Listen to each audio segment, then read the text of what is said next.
وانفقوا فی سبیل الله اور تاسو مال خرج کی د الله په لار کې ولا تلقوا بأيديكم الى التهلكه اور تاسو خپل پلاسو باندې خپل ځان او هلاکت ته مور اچوي واحسنوا اور نیک عمل وکي ان الله يحب المحسنين بشک الله تعالی خوشي هغه خلک چې احسان کوي نیک کارونه کوي دا د سورۃ البقره آیت نمبر 195 دی په دې آیت کې الله رب العزت د جهاد په لار کې د خرج کېدو فائدہ او نقصان بیان کړی دی فائدہ خو دا ده چې جهاد په طاقت کې وي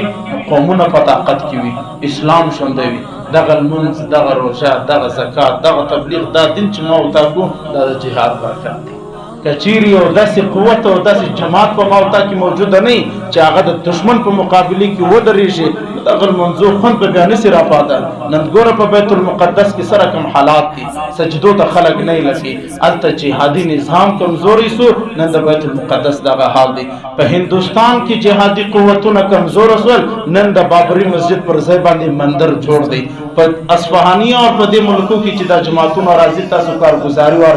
غټ غټ جامع مسجدونه ول نن په هغه جامع مسجدونو کې مندرونه جوړ دي په هغه کې نن بت پرستی شروع ده د مسلمان د لاسه سره جهاد لوري نن الته دغه اعمال را نن الته دغه رقم کار را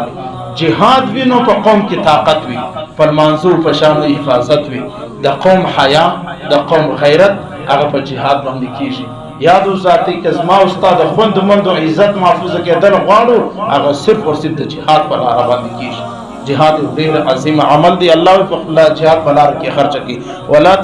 تلقوا بأيديكم الى التهلكه خپل پلاس باندې خپل ځان په هلاکت ته مو راچوي که پر جهاد باندې مال نه خرچوي کافر په ځان تیاری وکي خرچ به کی اور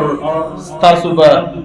ځان په هلاکت کې اچولي جهاد به تاسو کمزوري ما مثال درکې مسلمان نن ګرد خرچ په چش باندې پر بلډینګانو باندې دي برج الخلیفہ مکہ ٹاور د دنیا غټ غټ د استنبول روډونه او د فلان کې د مسلمان دغه ټیکنالوژي ده مسلمان دغه بلډینګان جوړي دغه شان جوړي او کافر ټیکنالوژي جوړي ډرون جوړي فلان جوړي څنګه دا شان جوړي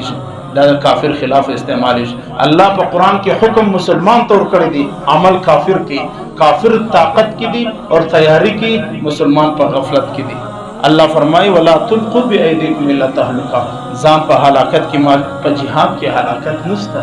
په جهاد کې ژوند دی کولاړ غازی کمر سے شهید ہے کہ جنگیدے مجاہد ہے په جهاد کې خو ژوند دی په جهاد کې خو هلاکت او بربادي نشته جهاد خو سره شاد او آباد دی لہذا کم سړی چې دا وایي چې په جهاد کې نه د مال په جهاد کې بربادي شي نه ته په جهاد کې بربادي شي هم به ته ژوندې هم به مال ژوندې وي اور الله فرمای چې د الله په لار کې خرج کی یاد وساتئ کم مال چې د الله په لار کې ولکه چې هغه قطعا نه ضایع کیږي بالکل نه ضایع کیږي